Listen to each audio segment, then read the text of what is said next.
Sa isang nakakagimbal na balita, ang mga general at arming araw ay susugod na umano sa Malacanang upang labanan ng administrasyon. Ang mga rebelde na pinapamunuhan umano ni President Marcos at FL Liza Marcos ay nataranta sa posibleng pagbagsak ng kanilang kapangyarihan. Ayon sa mga ulat, ang mga general ay nagplano ng isang malakas na aksyon laban sa kasalukuyang gobyerno upang ipahayag ang kanilang pagtutol sa umanong katiwalian at pang-aabuso sa kapangyarihan.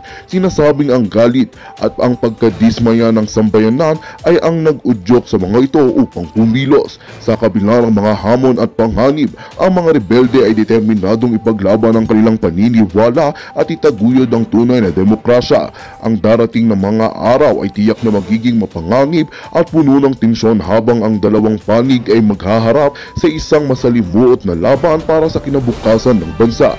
Manatiling nakatutok para sa kadagdagang mga update sa mga pangyayari. Well, ito nga ang balitang ating pagkakatutugan. Ngunit bago ang lahat, siguraduhin mag-subscribe at i-hit ang notification bell para sa patuloy na pagtutok sa mga sulyap ng bagong balita sa tunay na boses ng masa.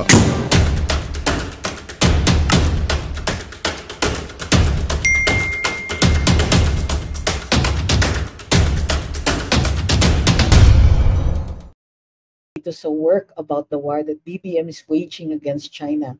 Dito po sa UK, we can feel the Ukraine and Russia conflict. Paano na lang pag Pinas and China na? Saan tayo pupunta? Ay. Sabi ni Frank Ben, bakit ang mata pobre ni PRD nilalait ang hindi nakatapos mag-aral? Sabi ni Frank Ben. Hindi po, ang nilalait niya isang pangulo na nagsasalita ng walang kaalaman. In fact, kung titignan ninyo ang statement ni Pangulong Duterte, dating Pangulong Duterte, umakyat kayo ng Malacanang ng walang alam. Bakit ito importante? Because we put power in the hands of a person who appears to be not qualified to make these tough decisions. Decisions that require intelligence and information. Nakita natin na nagsalita rin ng ating Pangulo tungkol sa Vice-Presidente. Natanong siya about her silence. It's not silence, she just didn't comment. Her silence over the WPS issue. And two important things ang binanggit ng ating Pangulo. Number one is that she doesn't have to, it's not her work, but that the Vice President and I are aligned on that issue. For me, that is a big question mark. What does he mean that he and the Vice President are aligned? Well, para sa akin, they are still, the Marcos administration has shown that they are still riding on the popularity of the Vice President. Kailangan yung sabihin, we are aligned. Pareho kami ng panig pagdating dito sa issue ng WPS. But she does not have to talk. Kasi nga, hindi naman niya trabaho. Siya po ay kalihim ng edukasyon at saka vice-presidente, hindi siya concerned sa matters of foreign affairs. Gayunpaman, kailangan pa rin isingit na magkapanig sila dito sa issue na ito. Bukod sa natahimik yung mga trolls nila, nakakatawa kasi parang, oh, bakit sinabi ni Presidente, kakagulo ngayon sila dun sa baba? Kasi sunod-sunod yun sana yung bakbak nila eh. Lalo na dun sa sa X, may mga atribida dun na nagsasabi, hindi, dapat magsalita siya. Dun sa ibang matters, nagsasalita siya. Dito, tahimik siya, etc. May mga ganon na hirit. Ngayon, natahimik sila. Paano ngayon nila sasalbahin ito? Na sinasabi ng ating Pangulo na tama, hindi naman niya trabaho yan. Bakit siya magsasalita dyan? Hindi rin natin sinasabi na uy, knight in shining armor ang Pangulo dito kay VP Inday. Kasi kailangan pa rin niyang sabihin na we are aligned on this. Talaga. So, but in the meantime, I don't trust that statement. Because nga, parang pinapalabas niya na hindi siya kailangan magsalita kasi pareha kami ng panig. Uy, kaloka ha. Pero at the same time, horrifying niya yung tatay ng vice-presidente niya. So ano yun? ano yun, yung laban bawi, di ba? Kumakabig siya. Kasi I am horrified. May mapa-horrify pa siya tungkol dun sa so-called secret agreement. Paano niya nalaman na may secret agreement? Supposedly daw, kinonfirm daw ng China. Siya lang ang nagsasabi noon na. Nasa naman, he says, undocumented. Undocumented, walang pagpipirma, walang kahit ano. So anong ibig sabihin nun? Sir, hindi yan binding. Ano ba? Horrified ka dyan. Eh, hindi naman yan binding sa inyo. So why are you horrified? It bought us peace, Mariosep. Para namang, ito yung problema ko kasi pinapabayaan ng DFA na magsalita ang ating Pangulo na gano'n, on the fly. Ang ibig sabihin ng on the fly, yung biglang parang ambush. Hindi ba siya na-inform tungkol dun sa mga sinasabi niya, yung repercussions niya, sasabihin niya na unsigned, undocumented, there's nothing in writing, there's no ano. Halika, bigyan niyo ako ng mga dokumento. Ano ba?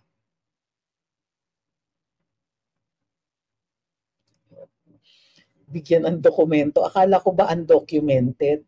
So, I'm afraid that he has been allowed to speak too much without being fully informed. Ito, tama yung sinasabi ni Ched. They're making enemies left and right. Tapos enraging the public pa sa taas ng bilihin. Arrogance and incompetence, nakakagigil. That is correct. Lumabas na lahat ng mga surveys. At indicative dito sa mga surveys na ang primary concern ng taong bayan ay yung pagtataas ng presyo, lalong-lalo na sa mga basics. Pagkain, tubig, kuryente, transportation, at kakulangan, and internet, at kakulangan ng trabaho. So, sabi ni Ma'am John, bihira na nga magsalita, mali-mali pa.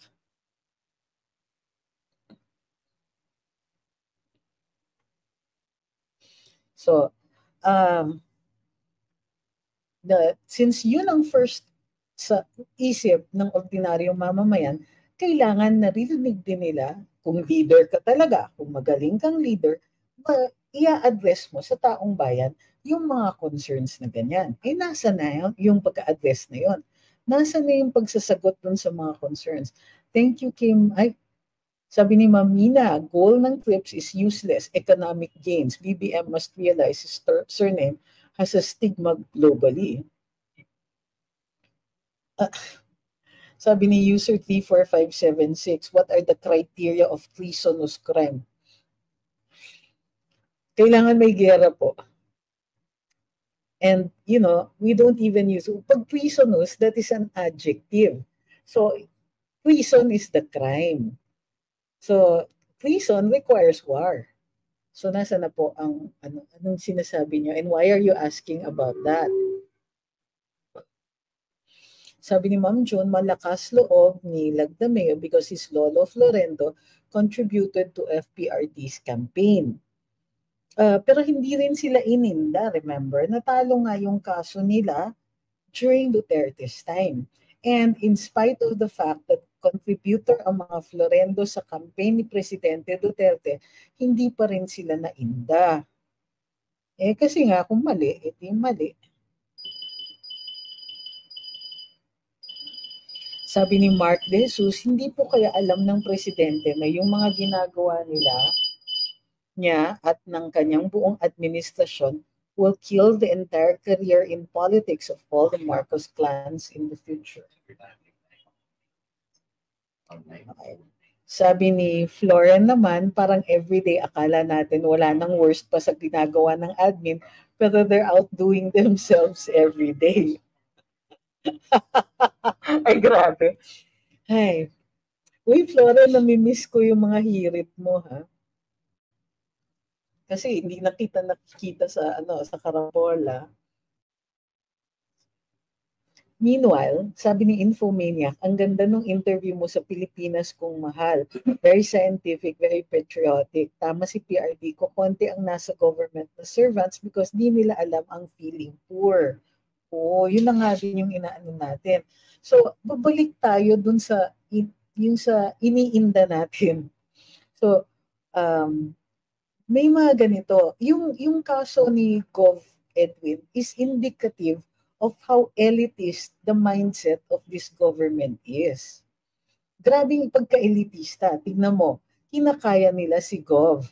Kasi nga, ang kakampi nila yung mga oligarko. Kinakampihan nila yung issue na gusto nilang panigan ay issues that hindi naman tumatama sa sikmura ng ordinaryong mamamayan. Umaangal na yung mga tao, ang mahal ng bilihin. Tapos ang pinasasagot lang sa kanilang mga trolls simpleng mahal naman all over the world eh. So anong ibig sabihin nun? Tiis-tiis na lang kami. Walang gagawin ng gobyerno para humupa yan? Kasi all over the world, governments are responding to their people naman. Tumataas naman, kumahabol yung kanilang mga sweldo. Marami pang nabibili yung kanilang mga currency. Pero tayo, pahirap ng pahirap.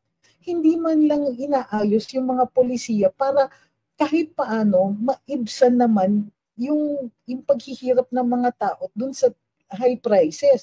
Halimbawa, sino ba ang may hawak sa kuryente at saka sa tubig? Sino ang pinakamaraming power producing facilities dito? Sino ba ang mga importers ng pagkain? Sino ba ang And at the same time, bakit taon-taon kumukonti ang mga gusto pang magsaka? Natatalo sila sa mga imports. And yes, number 1 na tayo sa rice importation.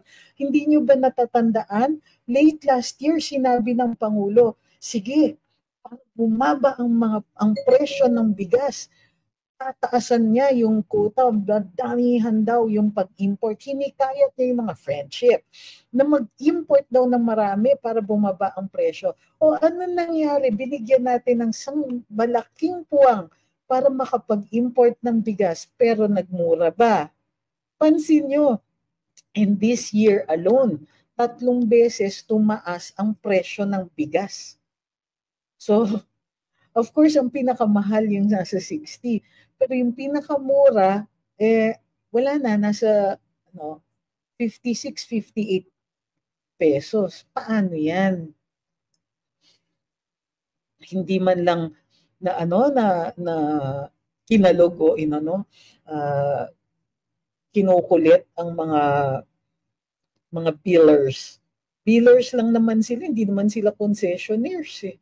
Yung mga nagbibill sa atin sa tubig, sila ba ay nagdadagdag ng serbisyo? Tumataas lang ang presyo, pero wala namang ginagawa, hindi tayo iniinda. Wala man lang pag-a-address hindi man lang sinasabi ng ating Pangulo na, okay, teka haramdam ko medyo mabigat ang I will talk to these people, nang sa gayon baka naman magawan ng paraan para hindi masyadong mahal. O ano ba ang kailangan dito?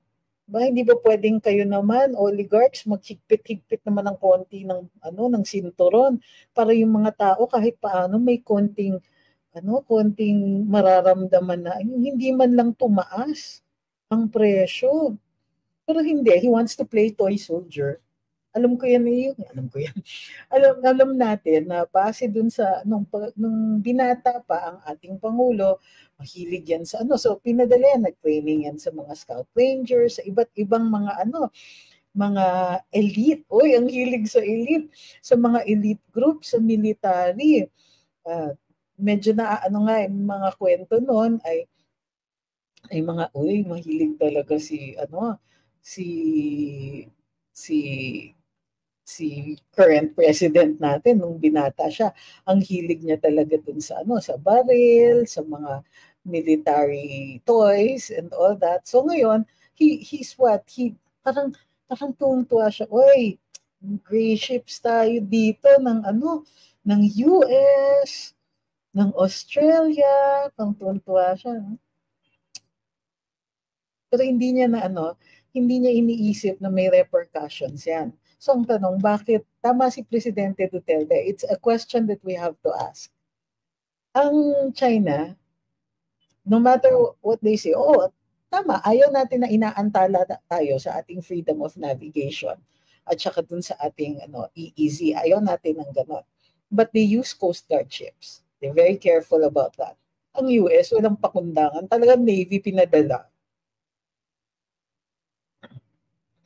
Sabi ni Erwin, tanda ko nung napag-usapan niyo yan sa Karambola na dahilan sa pagtaas ng bayad sa tubig last January, dahil pinaghahandaan daw nila ang El Nino, ano ngayon nga at panay-panawagang magtipid. Totoo yan.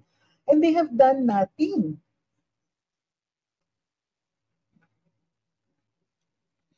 Sabi ni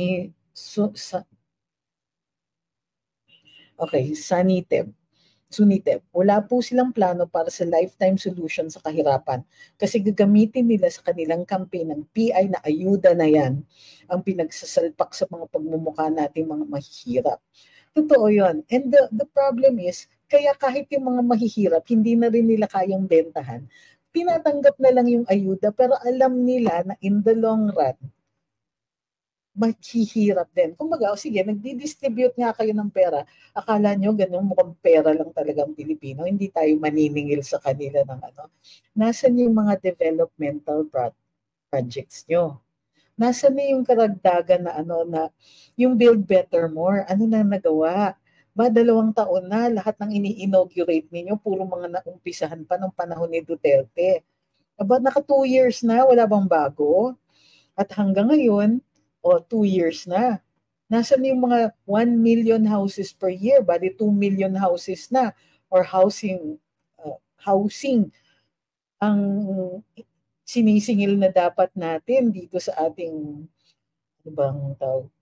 Department of Housing and Urban Development. Tama ba? My favorite is when somebody comes to my wall, hoy, Facebook user, di ka na nahiya. Pupunta ka sa wall ng may wall, tapos pupunta ka sa isang live, tapos sasabihin mo, shut up. Hindi ka naman, mukhang kalahati, di ba? Siguro kulang ka sa, ganito na lang, padalan kita ng iodized salt, palagay ko may kakulangan lang. Sabi ni Infomaniac, yung nakakagalit, ayuda government, we deserve more than that. So, by the way guys, yan yung ating benchmark.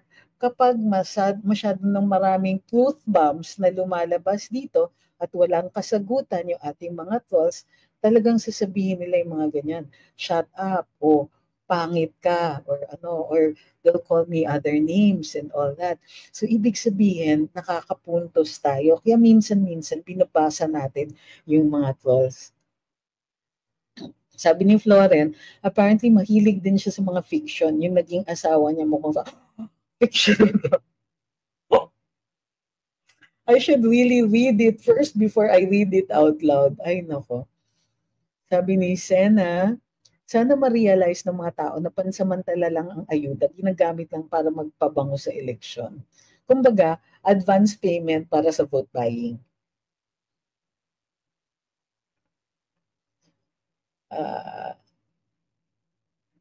Sabi ni ESQ, kunwari galit sa China pero mga gamit at suot ng toll puro made in China. Totoo yon. Sabi ni Sander, ayuda, bilyon-bilyon pero kakarampot pag binigay sa taong bayan. Para sa akin, sabi ni Ma'am User 6260026, kayong mga vloggers dapat sisihin kasi kayo nagpapanalo sa kanya. Aminado ko dyan, ma'am. Totoo yan. Kaya nga po, ginagawa namin ito. Pinapalabas namin ang tunay na balita to make atonement for this one. Pero itong matanong ko sa inyo, ma'am, sino ba ang choice nyo? Si Leni Robredo ba? Para lang magkaalaman tayo.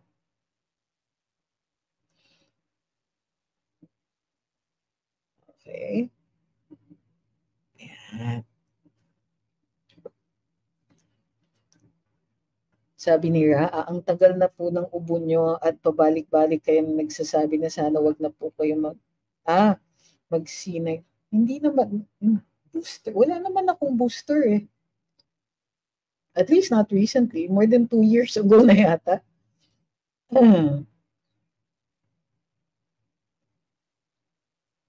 Okay, sabi ni Maribel, Ayan, nagsabi na si Kuting that there really was a gentleman's agreement, pero para sa kanya daw, secret agreement.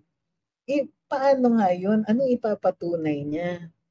Ano sasabihin niya? Ano yan? Oral evidence? Of what? Parang maniniwala kami sa mga ganyan.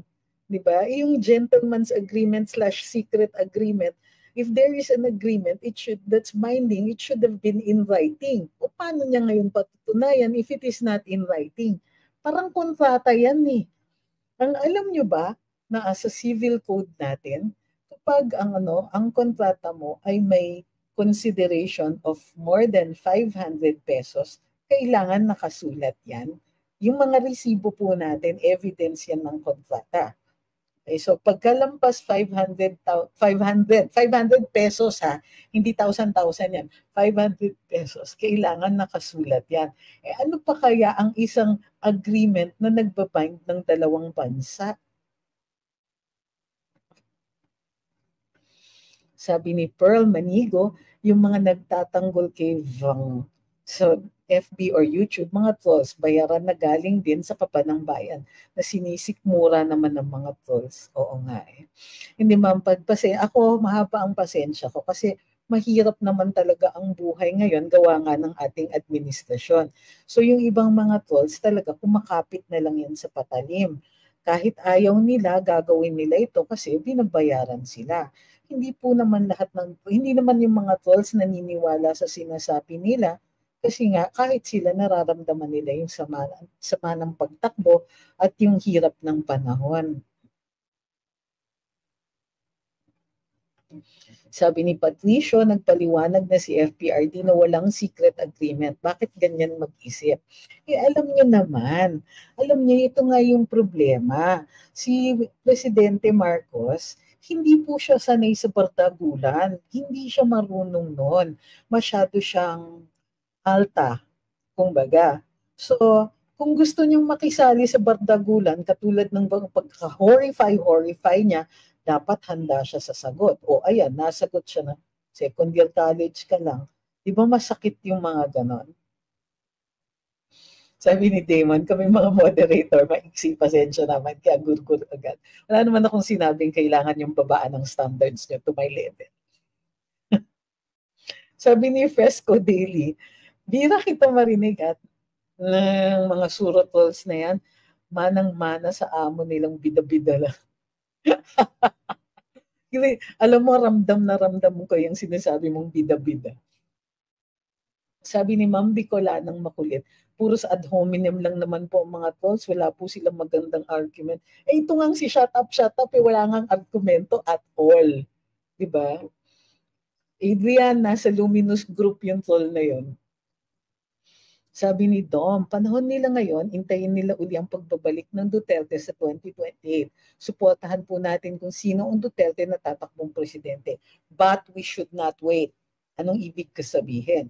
Kasi araw-araw ang ginagawa nila, kaya ginagamit nila ang China para para pakbakan ang Duterte brand. Okay? Whether it is Duterte the father, the brother, the other brother, lahat yan intended, the indirect target of all of these China rhetoric, whatever rhetoric, is the Duterte brand. Kaya pag sinasabi nyo, intayin na lang natin, hindi. Kailangan i-defend ang Duterte brand kasi invento na itong mga to. Sabihin na parang, wow, hindi niya pinayagan na mag-ayos ng BP Sierra ng Sierra Madre. Parang, wow, oh my gosh! What a... Ngayon napaayos? Ha? Di ba? O nagagawa ba ng ating current na Pangulo na mapaayos si Sierra Madre? Aber nga, 2 taon na. Kailan kayo mag-aayos dyan? Makasingil kayo kay Duterte. Wagas na wagas pagkatapos itong 2 taon na nakakalampas hindi pa rin kayo makaugaga dyan. Ano ba? Ganun ba kadali? Kung ganun kadali, bakit hindi pa nung umpisa ng administrasyon ay nagawa niya na?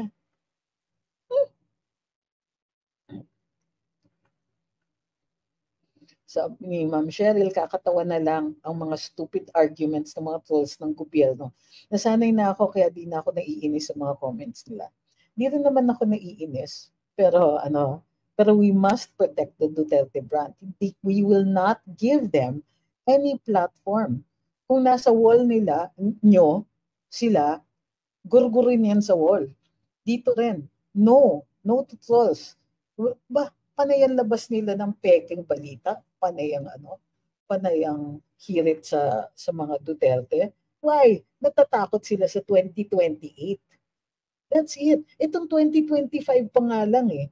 Ang feeling ko, they will use any means, and by any means, I mean including ones that are not in the rules, na means, para lang makalagay sa mga tao nila. Kasi paano kung ma-wipe out ang Kongreso? Hindi uulit na naman. Di ba? Paano kung wala na yung kanilang mga kakampi, di panibagong bayaran yan. Panibagong ligawan yan, panibagong, dito ka na sa panig namin, panibagong mga ganon.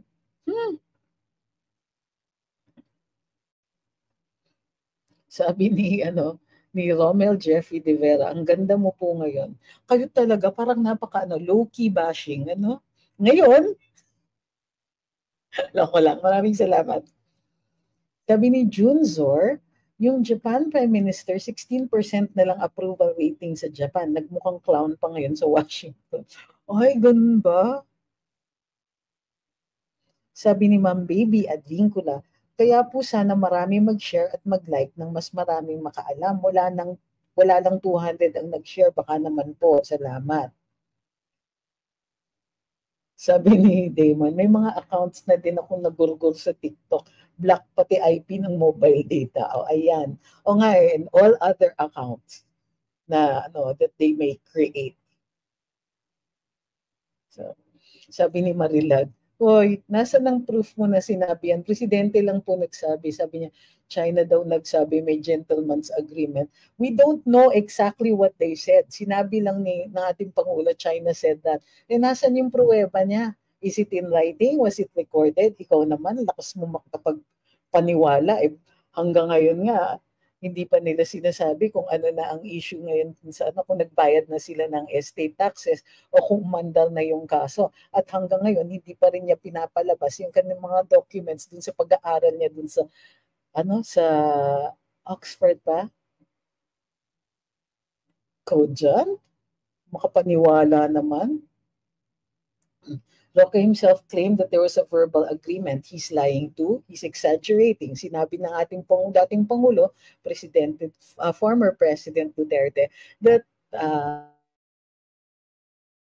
kung hindi ka abogado, hindi mo makikita na napakababaw ng ebidensya mo. Hearsay nga yan eh. Kahit yung sinasabi doon, hearsay. So kahit si Presidente Marcos, hearsay. So sino ang may personal knowledge lang? Si former President Duterte kasi siya nga yung sinasabihan nila na entered into an agreement. Tapos siya pa talaga yung hindi mo paniniwalaan, nakakaloka ka. Gusto mo talaga, punta ka sa hukuman. Sige, bitbitin mo yan. Ito sabi ni Harry Roque, ganito. Umpisa pa lang, objection, Your Honor, hearsay, stricken from the record. Kaloka ka. Thank you kay Dan. Sabi ni Ma'am Margie, ang nanay ko patuloy na tumatanggap ng ayuda kahit di actually kailangan. Pero kasi nasa listahan daw pangalan niya. Kahit siya nagpalista. So sabi, tanggapin mo lang at ipunin, wag mo na gastusin. O baka may ibang mga ilangan o baka later on mga ilangan din kayo. Sabi ni Ma'am Mina, si BBM ata ang nagsiseminar sa mga vloggers ng admin. Iisa ang tunog at logic nila. Sabi ni Baste, hindi ako pro-China, hindi anti-US, pero mahirap pumasok sa gera. Lalo na ang bansa natin na napakaraming naghihirap na Pilipino, tiyak tunaw tayong lahat kapag nagkagera. Totoo yan. Kahit hindi pa nga umabot sa punto ng gera. Sabihin lang ng China, hindi na kami tatanggap ng mga exports ninyo sa amin. Handa na ba kayo, mga trolls? Para sa mga ganon, sa paghihi